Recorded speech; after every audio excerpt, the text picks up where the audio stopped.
following is a sponsored program paid for by First Alliance Credit Union.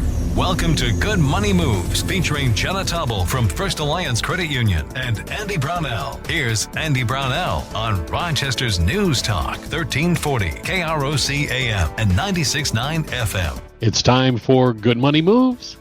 I'm Andy Brownell, along with Jenna Taubel, who is AVP of Marketing at First Alliance Credit Union. Hi, Jenna. Hey, Andy. Good to hear from you again. Yeah. Last week, we went through understanding business credit cards, the benefits, the differences, how to get one. Mm-hmm. So what's the topic this week on Good Money Moves? Yeah, today we are diving into what is kind of a hot topic right now, home equity loans. Oh, yeah. So home equity loans and home equity lines of credit continue to be really popular financial tools as the housing prices and mortgage rates continue to be on the higher end. You know, instead of moving, people are kind of staying put. They're more likely to just make some home improvements to make the living situation kind of work better or enjoy their space a little bit more in their existing homes. And typically, a common way to do that is through accessing home equity. So I would say, needless to say, our home lending team at First Alliance has been helping a lot of our members navigate accessing their home's equity over the last few months. So I thought it would just be a great opportunity to provide our listeners some information on this important financial tool.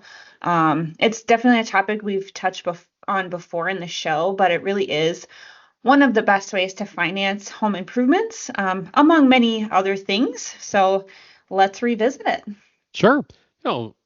If you have owned your home for any amount of time, so much of your wealth is tied up in that equity. So yeah, this is a great topic. And I imagine there's a lot of ground to cover again. So why don't we start out with the basics? What is home equity and why is it important? Yes, that's a great place to start. So home equity is the portion of your home that you truly own. It's the difference between the market value of your home and what you owe on your mortgage. So for example, if your home is worth $200,000 and you owe $150,000, you have $50,000 in equity.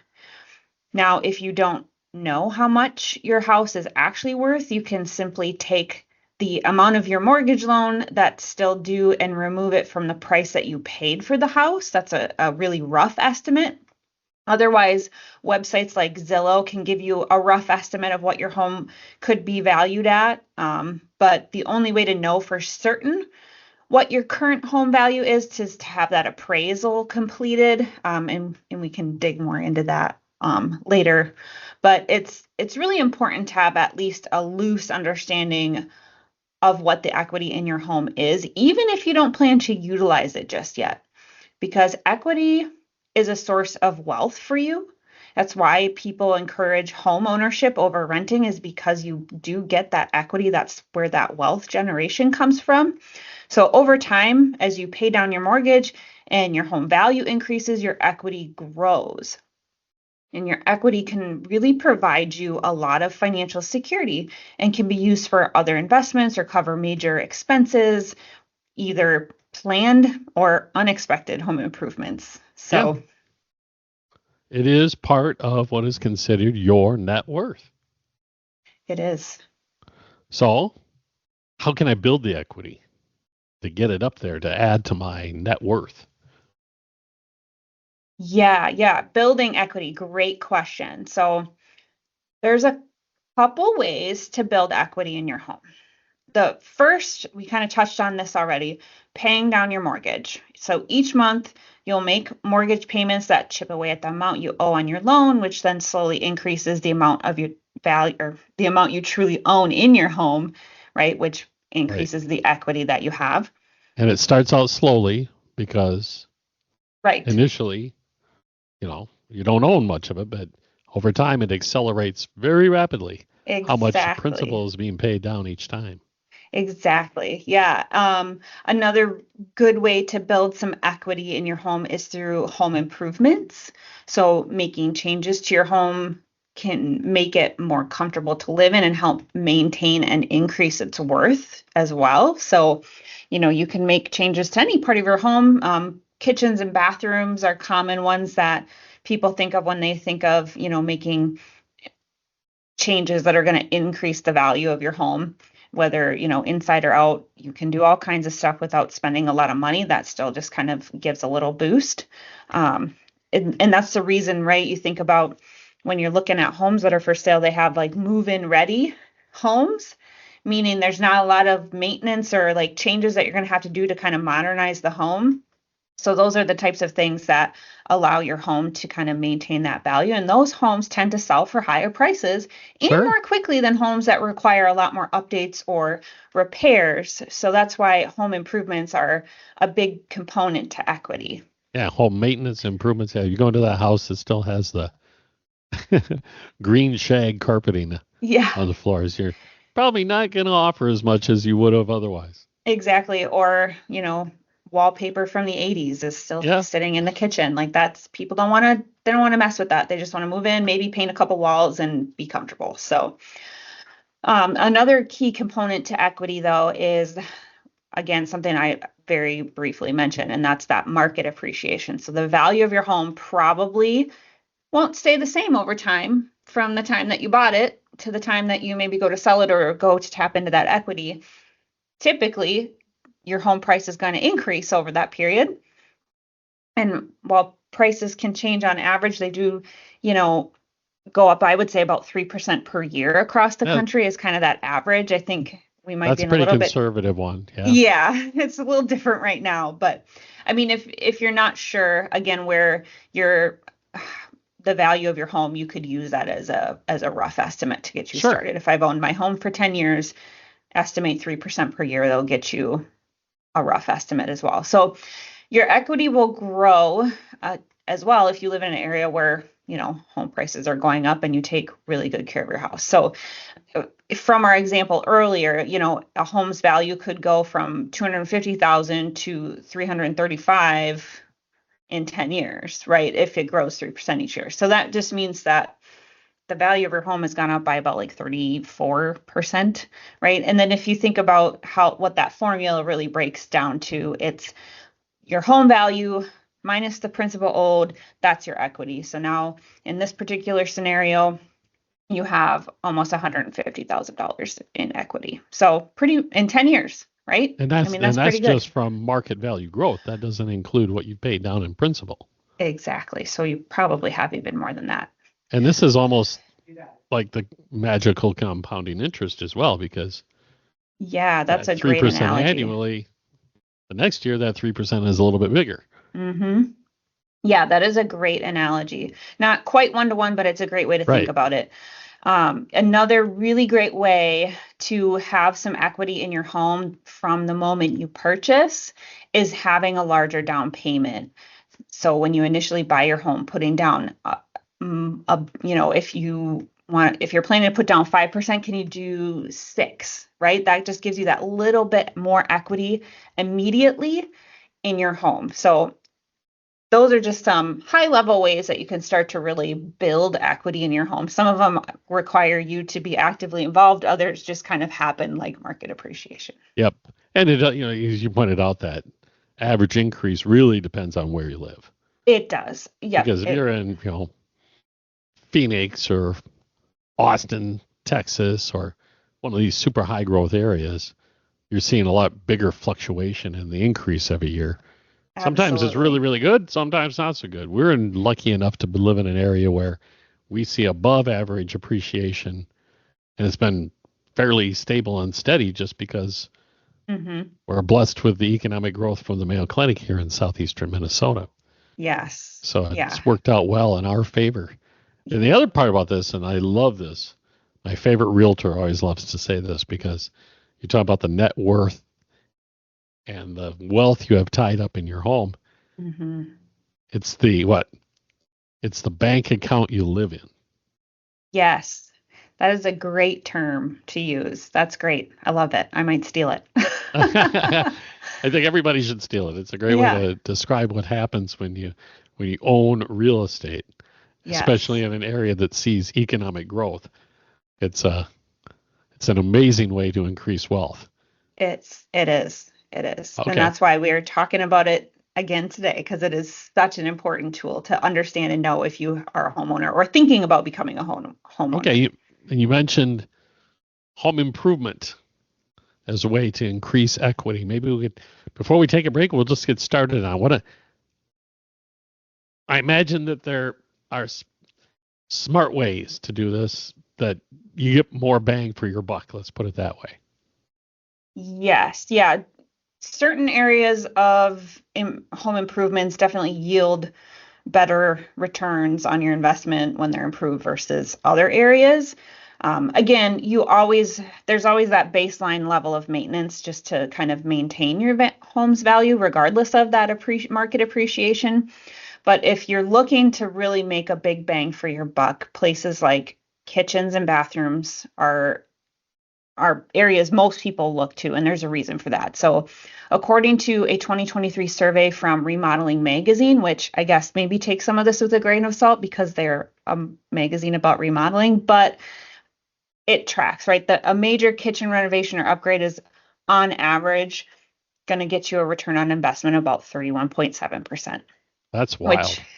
Which means for every $100 you put into your kitchen remodel, you are increasing the resale value of your home by about $37. So typically, bathroom upgrades have the potential to add between 4 and 5% to your home's value.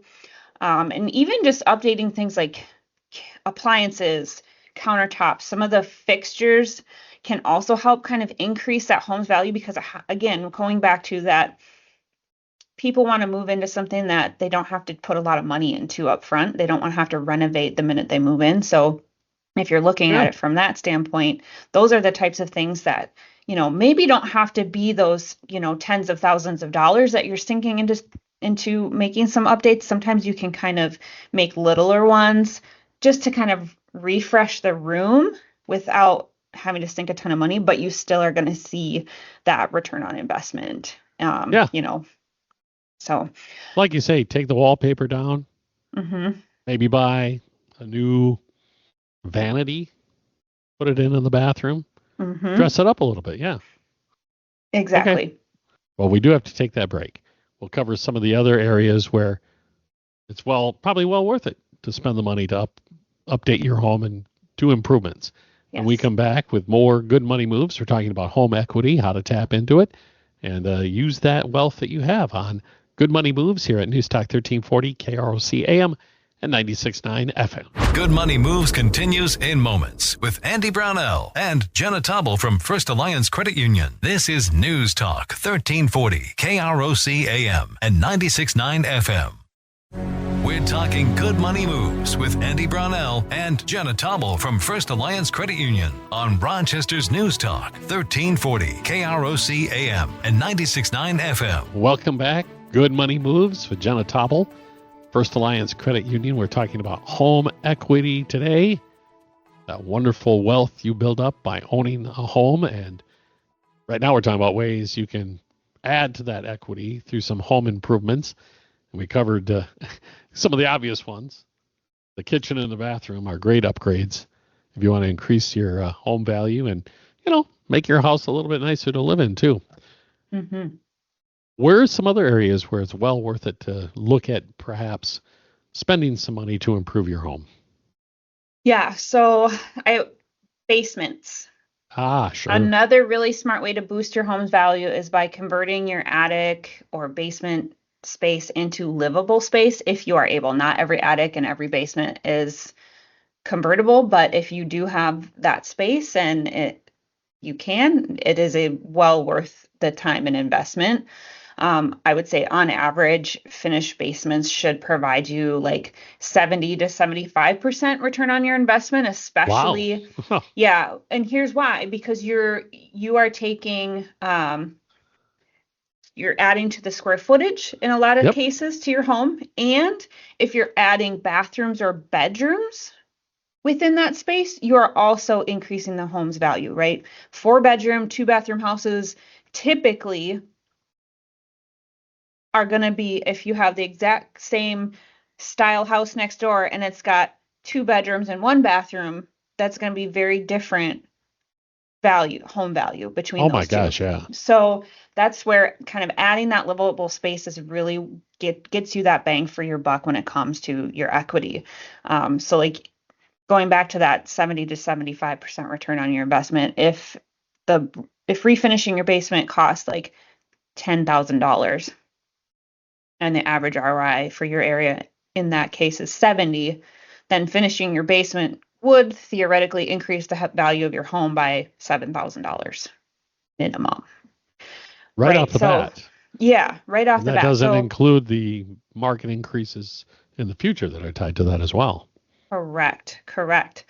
And you don't necessarily need to like go all out when you're doing some of these renovations and upgrades. Like you can start small, right? Just even finishing the walls and putting some carpeting down in your basement. Well, maybe not carpeting given the amount of rain we've had so far this year, but vinyl planking, you stick down to the cement or something like that creates a more functional space that's considered livable at that point. So you can start small and kind of add to it as you go.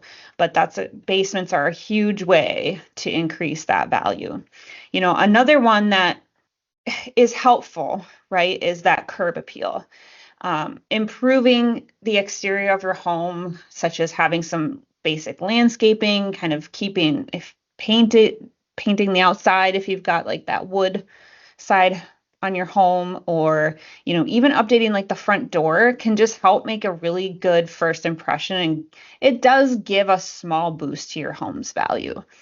According to a University of Texas at Arlington study published in the Journal of Real Estate Finance and Economics, curb appeal can actually account for up to 7% of your home's value.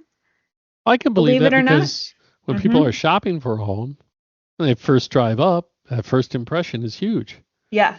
They want to move into the white picket fence, right? They want the flowers and the trees, and they want it all done for them, even if they don't plan to maintain it. Like me, I'm not a gardener. I appreciate the level of effort it takes to maintain a garden. I can't do it. But yeah, I mean, just and those little touches too, right? You don't have to have go all out, but those little touches like that new front door, or just, updating the paint, or having a couple of nice bushes in the front is better than like no personality, right? So, and the last thing I would say, that if you're thinking about doing upgrades to your home with building equity in mind, energy efficiency should be something that you're thinking of. If you make your home use less energy, your electricity bills are going to go down, which is good for you. It's good for everyone. But believe it or not, this is one of the things that if you were to sell your home, people want energy efficient appliances. They want to know that they aren't going to have to pay a ton in electric bills to heat their home, right? They want to make sure, so change out those windows. That's a huge one to help kind of save money on those energy bills, changing your thermostat, having a good water heater. These are things that people do look for. And so when you think about equity, if you do get your house appraised, these are things the appraiser may be looking at, and it can factor into the value of your home in the long run. I don't have the statistics on this one for what that value increase is, but it is a very common thing people want to see in homes, is energy efficient appliances, windows, those types of things. Okay. Now, the biggest cost saving as far as my monthly electric bill went is when we converted over to all LED lights. Yeah. That showed up immediately. Yes, that is a huge one. Yeah, those LEDs. They are a little more expensive. You don't have to change them out as often. That's true. That's very true. They're a little more expensive up front than the other kind, but well worth it. Worth it. So I built up my home equity. I've done some of the steps you've talked about. What can I do with it once I've got it built up? Yes. So once you've actually got some equity in your home, and if you're a newer homeowner, I mean, this can take you a couple years, especially if you have a big down payment. So don't like get antsy about it, but it does happen, right? There's several ways you can start to tap into it to start meeting some of your other maybe bigger financial goals that you have. And the most common way, home equity loans and line of credits, right? So these are loans that typically have lower interest rates than other types of credit because they are secured by your home. And you can borrow against the equity to finance home improvements. You can use it to consolidate debt. We've talked about that before on the show, Sure. how that works. Or, other large expenses. You want to go buy a boat, you could do that. But there's a little bit of a difference between these two to kind of understand. So home equity loan, with this type of loan, you borrow a certain amount of money, which is then given to you in a lump sum at closing. And then with that, you kind of make those regular payments over a set amount of time. And when you pay off the loan, it's done. And you can, get exactly the amount that you need off of your equity for whatever project you're doing. And then that interest rate is going to stay the same over the life of the loan. And you lock in your payments too, right? Yes, exactly. Your payment's not going to fluctuate, right? It's just, here's your money, this is your payment, this is how long it's going to take you to pay it off. And that just stays the same. Now, home equity line of credit, or sometimes you'll hear that referred to as a HELOC, is different from home equity loans because it lets you borrow against the value of your home in the fashion that's more like a credit card, right? The credit card is a line of credit, while home equity line of credit is also that it's just using your home as security. So this means you can borrow money whenever you need it up to, right, that certain credit cap that's based on how much equity you have in your home. And then for a period, you pay interest-only payments. And then during that draw period, which then turns into a repayment period where and this is where that payment can fluctuate between over the life of that loan. And those tend to be, we could go in very deep into both of these. They're very unique products, but that's not what we're necessarily here to talk about today. Some other ways that you can use equity in your home, right? I've kind of mentioned this a couple of times already in this show, and that's selling your home. So when you sell, the equity is converted into cash after paying off your mortgage. So this can provide funds for a down payment on a new home, for example, right? And another way, and this isn't always guaranteed necessarily, but refinancing your home can be a way to use equity. So refinance is when you replace the remaining balance on your current loan with a new loan. And often the purpose of doing this is to get better loan terms. So whether that's interest rate, cut down on the time you're planning to repay on that. So when refinancing allows you to obtain a lower interest rate compared to your old one, or maybe paying off more of the principal balance each time you make that payment. So it kind of helps expedite your payments. Yep. Right. That's and exactly what we did. Yeah. We knocked our 30-year down to a 10-year by refinancing when the interest rates dropped. Yeah. It's a great thing to do in the right rate environment. I don't know that now is necessarily that the circumstances case, have to be in your favor. Yes. Yeah. Don't just do it to do it. So essentially, the more quickly you're able to pay off your loan, the more quickly you build up equity in a home. Therefore, if you're doing that straight refinance, you could help increase your home's equity in the long run because you're just paying it down that much faster because you've, built up that equity already. So, yep. Absolutely. Perfect information. We have to take a quick break. We will return. We're talking about home equity today on Good Money Moves with Jenna Taubel, First Alliance Credit Union. Back in a moment on Newstalk 1340, KROC AM and 96.9 FM. Good Money Moves continues in moments with Andy Brownell and Jenna Taubel from First Alliance Credit Union. This is News Talk 1340, KROC AM and 96.9 FM. We're talking Good Money Moves with Andy Brownell and Jenna Taubel from First Alliance Credit Union on Rochester's News Talk 1340 KROC AM and 96.9 FM. Good Money Moves continues. I'm Andy Brownell with Jenna Taubel with First Alliance Credit Union. The topic this week is home equity, and we've covered a whole bunch of ground here, a lot of great information. Any final tips? Yeah, I would just kind of wrap up this whole conversation today and to say that the very best thing that you can do to build equity in your home is to pay down your mortgage as quickly as possible. And one great trick for this is to set up extra mortgage payments 3 times a year. So here's what I mean by that. So there's a couple ways you can go about doing that. So quarterly, you make an extra payment. So making one extra payment every 3 months can cut an average of 11 years off your mortgage. That's amazing. Yeah.